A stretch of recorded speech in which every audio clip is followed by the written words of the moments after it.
So I'm Chris Bazai on my socials. I'm Evan Solo on TikTok. I'm Chris Kylie on all platforms. I'm Brian, Stoney the Great on all platforms. Love it. I'm DeWanda Wise at DeWanda Wise everywhere, and I played Jessica in our film Imaginary. I'm Jeff Wadlow, one of the writers, director, producer of Imaginary. Jeff Wadlow, MySpace. Nice. Worst. That's actually MySpace.com. Oh, yeah. Serious way. I want to know what your song was now. Tom Payne, I play Max in the movie, and I am at the Tom Payne. So since we're doing old school social media platforms, y'all can follow me on Bebo and Tagged as well. Bebo. Can you describe a creative risk you took in this film and how it paid off, or if it didn't pay off, how you expected it to pay off? Yeah, I mean, we took a lot of creative risks in this movie. Honestly, I would say one of the risks is Tom Payne sitting right here, right now. There was a school of thought that, I should find an actor who was in New Orleans to play the part, and I said, no, I need a great actor. I need someone who can connect with DeWanda, that we can believe that they're this couple that's really in love. They're going to create the foundation emotionally for the whole film, and I want someone fantastic, and we got that performer in Tom Payne. A whole prayer. Hi, I'm Tom the Risk Payne. That's great. I've never been described as a risk. No, I was really, really happy to jump on board with the project for many different reasons, to work with Blumhouse, to work with DeWanda and Jeff. And I was drawn to the project because of all the practical effects as well in the movie, which is super cool and a really nice opportunity, because I've been saying all day, there's a lot of CGI around today, and when you're pretending to see something and then also acting, you can't really fully give yourself to whatever it is, because half of your brain is working on pretending something's there. So on a movie like this, where it's practical effects and it's in front of you, it adds so much more to the movie and the project for you, but also for the people at home. Absolutely. Yeah. Like, you watch a Guillermo del Toro movie, and you're like, it has so much more grounded feeling. Weight and reality. Yeah, exactly. absolutely. Yeah. And this has exactly that. So when you first got the call, was it like, oh, it's a Blumhouse movie, I want to do it? Did you read a script and go, this script is very good? What was the I wanted to work with decision? Blumhouse for a while, and then this script came along, I was like, oh, that's a nice opportunity. And then there's a moment in the film which made me audibly gasp when I read it, and that almost never happens. And then I was like, oh, I'm absolutely doing Same thing. I had that gasp. I literally reading a script, I'm That's watching a movie, and that's very rare. And when you're reading something and you get that, that's like, oh, this is gonna work. And that was cool.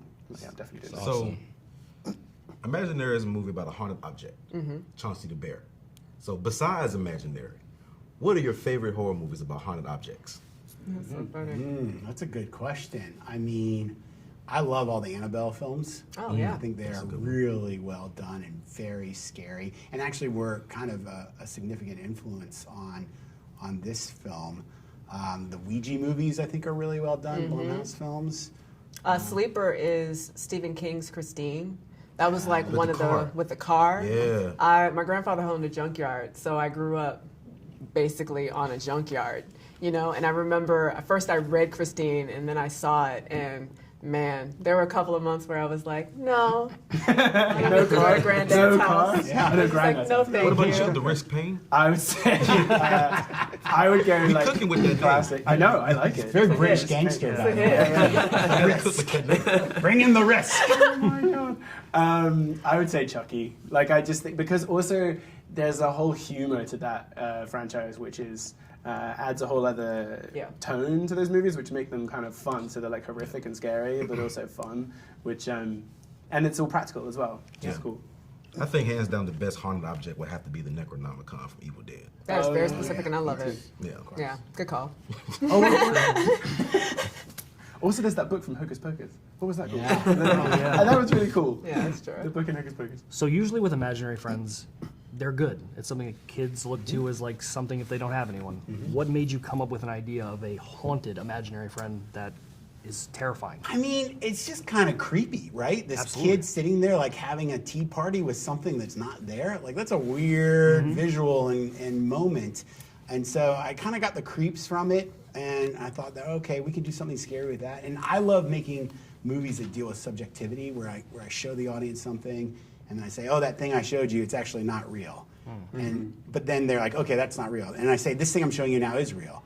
But what I think is interesting, the filmmaker is saying, well, you thought it was real, but now you accept that it's not real. Why do you think this thing that I'm showing you now is real? You know what I mean? Like just playing that kind of game. And I thought a movie about an imaginary friend would provide an opportunity to explore some of those ideas cinematically. Absolutely. And he thought, cha-ching, merch. Yeah. I want to sell something. By the way, cha-ching for none of us. I know. We don't own that bear. We don't. We do not own that bear. So what's a horror story or idea? Like, apparently this seems like something like an original kind of spin on something that's already been established in Imaginary Friends. What's an original horror story that you just feel like, for some reason, Hollywood just hasn't tapped into it yet? Ooh, I can't tell you that. And yeah, I was going to say, that's all right. Money. This is how I pay my rent. Yeah, I was like, I don't get have that the for food to free. do it. So I get that for I'm just here free. to take in the information. I got a whole journal, but I'm holding on to those types. Yes, absolutely. Yeah. So like my favorite part of this film was the final iteration of Chauncey. Yeah, 1000%. I think you could like continue a whole universe Yes. around that being, Yeah. especially like the whole concept behind it. I adore it. Yeah, I think that, I've been asked this question about a sequel, which is always good news. Yep. But I think conceptually, because you have this creature, an entity, right, who's at the heart of it, that means that Chauncey can manifest in any number of ways. It really opened up that sense of like, oh, how a child's imagination, like what monsters they can create. And you're never gonna run out of kids You or can't. imagination. No, you're not. So yeah. Wasn't that the end of the movie though?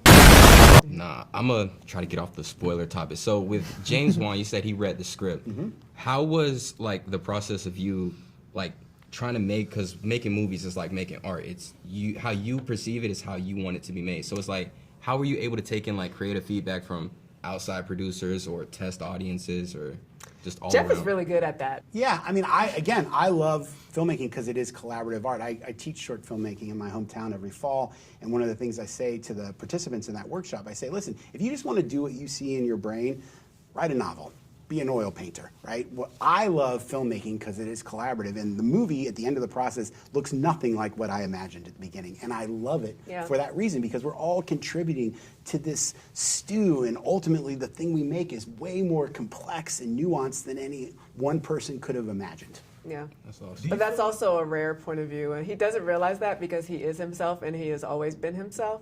But there are plenty of filmmakers who think they're collaborative or they like aspire to be collaborative, but ultimately it's like what I say goes, and it's one thing I think to have that point of view and then also be approachable on set to every player, every crew member. You know what I mean? It's a rare. Well, I say, give me your best ideas. It's going to say directed by me. that I'm not changing. So, I'm happy to take credit for your good ideas. But one thing I should point out is you can only be that kind of filmmaker. You can only be that collaborative when you have great partners who are bringing good ideas. I can certainly imagine if someone came to me with like a totally whack idea, I'd be like, yeah, no, we're not doing that. We're not doing that. So I'm very lucky that I have tremendous partners on this movie, and all the ideas were good ideas. But you were collaborating from the beginning, right? Because there's 3 credited writers on the movie. Correct. And so it was they had an idea and you had an idea and it came together. Yeah, so basically the way the movie, the genesis of the film occurred around Jason saying to me,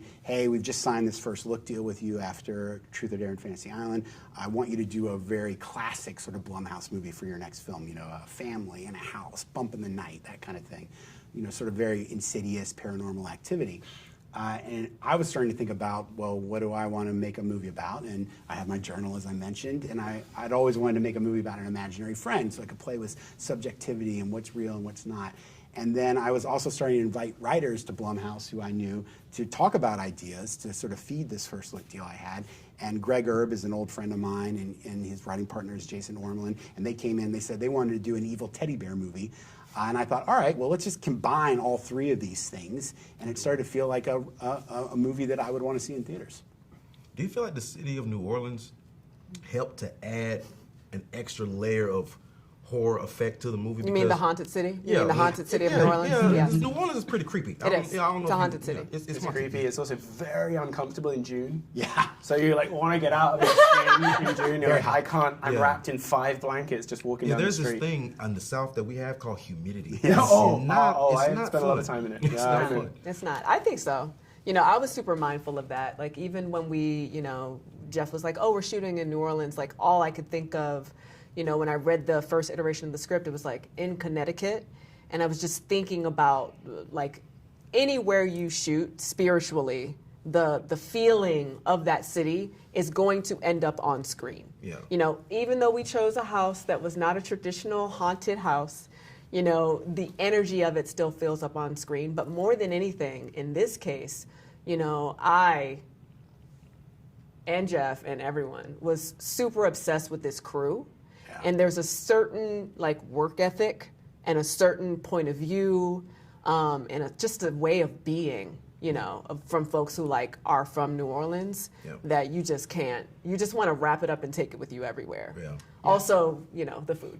Mostly the food. Mostly the food. I mean, pretty good too. I have a couple sort of guidelines as a filmmaker, not rules because I will break them, but I always try to make sure I set the movie in the city where we're shooting because it's just a waste of time and energy to try to make Louisiana look like Connecticut, right? So as soon as I knew we were shooting in New Orleans, the movie took place in New Orleans. Like I didn't want to try to hide certain kinds of trees and run around changing license plates and signs. It's just it's a waste of energy and time. But to DeWanda's point, we tried to avoid the Southern Gothic cliche, but it still feels very much like Louisiana. It's just a modern version of the South, which I think makes the movie more interesting. Yeah, you see that checkered floor once you get to the Never Ever.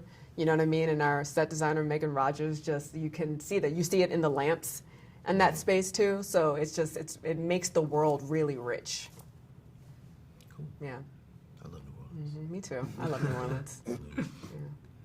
It's a really good restaurant out here. Charlie's. It's in Long Beach. We've probably, here? Yeah, it's Long Beach. Sorry, we're having a sidebar about Hey, I'm food. sorry. I love talking about it. Yeah, we're on my desk. So have you guys seen the movie once? Like, how have you seen the I've film? seen it once. I've seen it once. Did you see it with an audience in a theater? Nice. Alone in a theater. Alone? That's freaky. Alone in a theater. You know how terrifying it is to watch a movie about an imaginary friend alone in a dark theater? Yeah. Shooting You should have shadows. brought Chauncey with you. I should have. Every time I heard a little creak, it was just like just a No. little nudge. But that's the way to see it in a theater. Everyone should see this movie in theaters. Yeah, It's yeah. a lot Sure. of fun to see it that way. Funny story about Chauncey.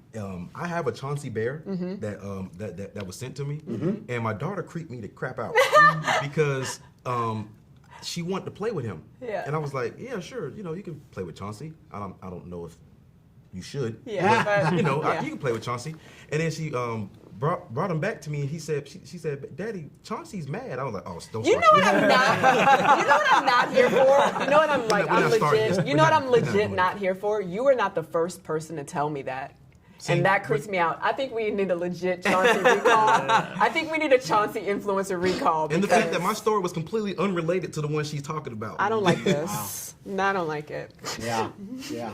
So this question is for all three of y'all. Was there like a specific scene for you that you may have acted out that made you go, oh yeah, this is it? Or was there a certain scene behind the camera while you were directing it that made you go, this is what I wanted? And was there a certain scene for you?